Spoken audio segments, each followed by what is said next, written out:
Roberto Baggio! Roberto! Ma famille est nombreuse, j'ai 4 sœurs et 3 frères et chacun d'entre eux fait ses propres trucs et ça ne me dérange pas. Mais je sens que mon père n'est toujours pas d'accord avec moi. Il ne veut pas accepter que je suis talentueux. Même si j'ai signé avec la Fiorentina, il préfère ne pas admettre cela parce que j'ai des frères qui travaillent à l'usine. Pour lui, il n'y a pas un qui est plus fort que d'autres. Et cela m'a vraiment touché, car je n'ai pas eu autant de motivation de la part de papa. Mais quand t'as un rêve, tu tombes pas les reins des autres. On y va. Era nel vento che spostava il tuo codino, che a noi già quello sembrava un segno divino. Era cercarsi un posto in mezzo a un campo infinito. D'une famille catholique de la province de Vicence, le jeune Roberto abandonne rapidement la voie du cyclisme qui semble promise à lui et à sa fratrie. Son frère Eddie prend la même direction, celle du football. Roberto est un fan absolu de Zico, légende brésilienne qui a lui aussi marqué l'histoire du ballon rond. Rapidement, l'école passe après le football et la religion. À force de jouer partout où il y a de la place, il se fait repérer. Sa vitesse et son aisance balle au pied font de lui un garçon pétri de talent. Bien que ses sœurs le poussent à continuer ses études jusqu'au bout, il l'abandonne 2 mois avant de les terminer pour s'engager dans le club de football local, le Vicenza Calcio. Nous sommes en 1982, 2 années de série C plus tard, Roberto Baggio, 7 ans, porte son équipe sur ses épaules en marquant 12 buts en 29 matchs. Au-delà des buts, ses mouvements imprévisibles et sa vision de jeu millimétrée facilitent la vie de son équipe, qui parvient à obtenir une promotion en série B. Ceci fait Roberto Baggio était alors recruté pour un club dont il devient rapidement le symbole. À Florence, c'est l'explosion presque instantanée. Baggio est à l'endroit où il a toujours rêvé d'être. Après un an à se remettre de sa blessure, à s'entraîner et s'intégrer à briller avec l'équipe B, Baggio fait son entrée dans le grand bain le 21 septembre en 1986. Les blessures en étaient un véritable cauchemar pour moi au début. Le lendemain de ma première opération au genou, j'ai demandé à ma mère de me tuer. La Voilà l'emporte alors 2-0 contre la Sampdoria, en Serie A. Cette même saison, il marque son premier but sous les couleurs de la Fiorentina.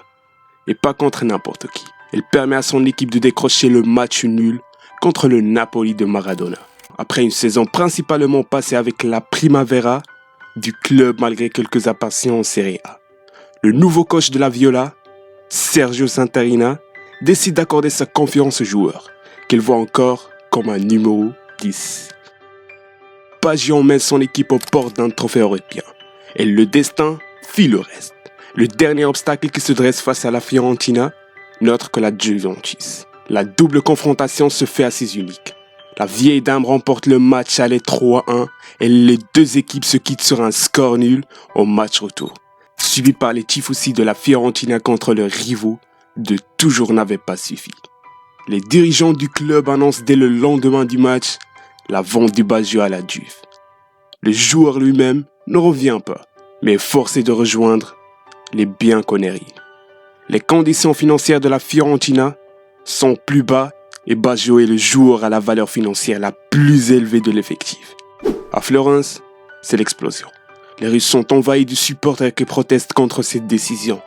Et les tifosi restent plusieurs jours devant le siège du club, scandant des chants demandant la tête de leur président, le menaçant ouvertement de mort. Leur amour pour Baggio était si grand qu'ils en perdirent la raison. C'est avec le club turinois que Baggio remporte son premier Scudetto. C'est à cette époque qu'il reçoit le ballon d'or du meilleur joueur de football d'Europe et remporte la médaille d'argent du championnat du monde avec l'équipe nationale italienne. Et à Turin, Baggio a laissé derrière lui un mélange de souvenirs, de beauté, de passion, de virtuosité et d'excellence. Il a été sans aucun doute l'un des joueurs les plus élégants et les plus forts à avoir porté le maillot bianconero. La vieille dame peut pourtant se vanter d'avoir vu un certain nombre de grands joueurs sous son maillot. Pourtant, malgré l'immense talent de l'international italien, les blessures ne l'ont pas épargné, ce qui lui a valu d'être rapidement remplacé au sein de l'effectif bianconero. C'est donc l'heure du mercato de 1995 que Baggio quitte le club, au sein duquel il aura laissé une empreinte indélébile, pour rejoindre une autre immense institution italienne, l'AC Milan, où Baggio a prouvé à tout le monde la témérité de cette décision. Déjà lors de la première saison, il a aidé Milan à regagner le Scudetto, qu'ils avaient perdu un an plus tôt. À Milan, le jeu de Baggio a quelque peu changé et s'est estompé. Il a commencé à marquer beaucoup moins et son jeu a perdu son ancienne apparence et son efficacité. Tant son transfert à Bologne a été perçu comme le début du déclin du grand joueur de football. Quand t'as un rêve, fonce et n'écoute personne. Quand j'étais petit, j'ai dit à papa que je te promis de ramener la Coupe du Monde contre la Brésil. Et nous sommes à ce jour-là. Le stade était électrisé et je savais que tout le pays comptait sur moi. Quand mon tour est venu, bien au-dessus de la barre transversale, c'est un moment que je ne pouvais pas croire. Tout ce travail acharné, tous les efforts de l'équipe. Je me suis agenouillé sur le terrain, dévasté les cris des supporters, les applaudissements. Tout était en sordine alors que je prenais conscience de ce qui venait de se passer. J'ai ressenti une douleur profonde, et même dans mes rêves. Mais crois-moi, seuls ceux qui ont le courage de tirer les penaltys peuvent les rater. Et c'est tout. Quand j'étais petit, je rêvais de jouer au football, de devenir footballeur, et mon seul but, c'est d'amuser les gens. Le numéro 10 est celui qui amuse le plus. Cela ne veut pas dire que les autres postes ne sont pas importants, au contraire. Mais lorsque tu as le numéro 10 sur les épaules, tu sais que le supporter va plus attendre de toi que d'un autre. Et c'est normal. Sinon, tu porteras un autre numéro.